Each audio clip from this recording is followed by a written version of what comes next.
Doctor صاحب کل آپ نے بھی آپ کی نظر سے گزرا ہوگا وہ انٹرویو جو تھا آسن اقبال کے ساتھ، سی پیک کی بات ہو رہی تھی اور انہوں نے کچھ نکات اٹھائے تھے، اس میں سے پانی کی جو پرابلم تھی یا دوسرے پروجیکٹ جو نہیں تھے، کیا تھا؟ ہم سمجھائیں گے ذرا ہمیں آپ؟ سر اس میں یہی تھا کہ وہ کیبنٹ کی میٹنگ بھی ہوئی ہے، وہ جو انویسٹمنٹ جو کونسل نے بنائی اس کی بھی، اور یہ احسن اقبال صاحب نے بھی کہا ہے جی وہ بیسیکلی یہ ہے کہ انہوں نے جو سی پیک کا پروجیکٹ تھا وہ عمران خان نے آنے کے بعد بالکل ٹھپ کر کے رکھ دیا. جی اب وہ آپ کو یاد ہی ہوگا انہوں نے جو ان کے داؤد صاحب تھے ان کے منسٹر، انہوں نے آتے ہی کہا تھا کہ اس کو 1 سال کے لیے بند کیا جائے تاکہ انویسٹیگیشن ہو سکے اس میں رشوت کتنی لی گئی ہے اور کتنی کرپشن ہوئی ہے. جی اور اس سے کچھ نہیں کیا. تو احسن اقبال صاحب نے جو کل کہا ہے وہ امپورٹنٹ ہے. انہوں نے کہا تھا کہ ہم گوادر میں جو مسئلے ہیں وہ لوگوں کے، وہ مسئلے ہیں پانی کے، اور ان کو بجلی نہیں مل رہی تھی. اس لیے آپ کو یاد ہوگا کہ کافی اس میں انریسٹ بھی رہی ہے، لوگ جل سے جلوس کرتے رہے ہیں، دھرنے دیتے رہے ہیں وہاں، اور لوگ یہ کہہ رہے تھے کہ ہمیں جو اتنا بڑا پروجیکٹ ہے اور ہمیں نہ پانی مل رہا ہے نہ بجلی مل رہا ہے، تو ہماری طرف سے یہ پروجیکٹ ہو یا نہ ہو ہمیں کیا ہے، ہمارے لیے تو کوئی فائدہ نہیں ہے. تو وہ احسن اقبال صاحب یہ کہہ رہے تھے کہ ہم نے ان چیزوں کو مد نظر رکھا ہوا تھا. ہم نے وہاں پانی کے لیے چھوٹے ڈیم بنائے تھے اور وہاں سے پائپ بچھا رہے تھے ہم لوگ، اور اچھا پائپ ابھی ڈالے ہوئے تھے ہم نے، لیکن ابھی کنیکٹ نہیں ہوئے تھے. اور 4 سال کے بعد ہم واپس آئے ہیں تو وہ کہتے ہیں کہ 4 سال کے بعد وہ پائپ وہیں جہاں ہم چھوڑ گئے تھے وہیں کے وہیں پڑے ہوئے تھے. بجلی کا وہ کہہ رہے تھے کہ ہم نے ایران سے کانٹیکٹ کیا تھا، لیکن ایران سے بھی انہوں نے بجلی نہیں لی، اور اپنا آپ بتا رہے تھے کہ ہم نے ایران سے اب بجلی جو ہے وہ لے لی ہے. اور پنجگور اور تربت کے درمیان ڈسکنیکٹ تھا نیشنل گرڈ کا، وہ نیشنل گرڈ سے بھی جو ہے اب گوادر کو کنیکٹ کر دیا ہے، تو بجلی کا بھی اب مسئلہ نہیں ہونا چاہیے وہاں پر. جو ٹھیک ہے. باقی ملک میں وہ تو خیر ویسے تو ہو گئی لوڈ شیڈنگ وغیرہ، لیکن اب یہ وہ نیشنل گرڈ سے کنیکٹڈ ہیں وہ لوگ. تو دوسرا وہ کہہ رہے تھے کہ اس کی جو ڈریجنگ ہے وہ بھی انہوں نے بالکل نہیں کی.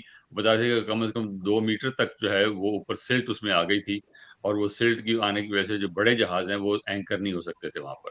تو وہ اس اچھا. کو ڈریجنگ کے لیے بھی اب یہ اقدامات کر رہے ہیں. تو یہ بڑے سیریس باتیں ہیں یہ، اور یہ بڑے ظلم کی بات ہے کہ گورنمنٹ 4 سال رہی ہے اور پیسے بھی آپ نے نہیں لگانے، انویسٹمنٹ آپ نے نہیں کرنی، انویسٹمنٹ بھی چائنا والے کر رہے ہیں، اور آپ اس پہ یہ کام بھی نہیں کر سکتے. ڈاکٹر صاحب 1 سیکنڈ مجھے دے دیں، مجھے تھوڑا سا مقبول ملک صاحب کے پاس جانا ہے. ملک صاحب، باتیں آپ سن رہے تھے، یہ جو انٹرویو ہوا ہے وہ منصوبہ بندی کے وزیر آسن اقبال صاحب نے، ڈاکٹر صاحب نے بڑی ڈیٹیل کے ساتھ بات کی ہے. سر جو بریک آیا تھا جو پچھلی گورنمنٹ میں، عمران خان کی گورنمنٹ، یہ قصدن کیا گیا ہے؟ یہ ان کو کوئی سیاسی پریشر تھا یا انٹرنیشنل طور پہ کوئی پریشر تھا ان پہ کہ ان پروجیکٹ کو انہوں نے وہاں روک دیا؟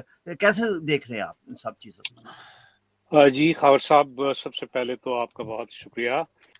آپ کا سوال جو ہے وہ ہم نے بہت بار ڈسکس کیا ہے پہلے بھی. جی آپ کو یاد ہوگا خاور صاحب کہ ہم نے آج سے کوئی تقریباً 1.5 سال پہلے یہ بات آپ کے پروگرام پہ آئی ایم آن ریکارڈ جی ٹو ہیو سیڈ دیٹ کہ چائنا نے یہ بات عمران خان کے آنے سے پہلے کہی تھی کہ یہ ڈی کلاسیفائی تو نہیں ہوئی ڈیفینیٹلی، لیکن this is on record in the foreign affairs as well as جو پاکستان کے سفارتی حلقے ہیں وہاں پہ بھی یہ بات سنی گئی تھی کہ عمران خان جو ہے وہ ایک اینٹی چائنا فیکٹر جو ہے وہ ثابت ہوگا، ایک اینٹی چائنا جو پاکستان کے اندر کوئی شخص اقتدار میں آئے گا یہ اس کا رول ہوگا.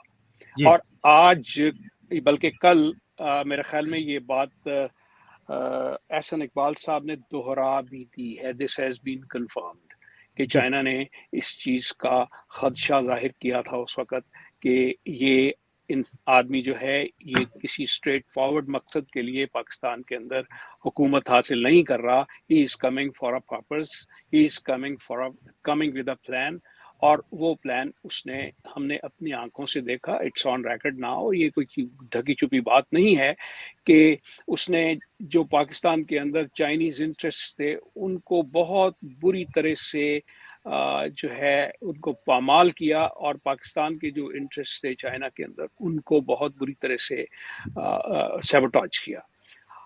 جہاں تک تعلق ہے آپ عمران خان کے خطرناک ہونے کا یا عمران خان کی جو کارکردگی ہے وہ سب کو پتہ ہے کہ ایک نااہل بددیانت اور بین الاقوامی سازش کے اندر پھنسا ہوا ایک انسان ہے جس نے پاکستان کو شدید نقصان پہنچایا، اور اس نقصان سے پاکستان کو نکالنے کے لیے ہمیں ڈیکڈز کی ضرورت ہوگی، اور اس میں بھی ہمارے پاس اگر بالکل پاکستان کی اندرونی حالت ٹھیک رہی، پاکستان کے اندر سیاسی استحکام رہا، معاشی استحکام رہا، اسی صورت میں یہ پاسبل ہوگا۔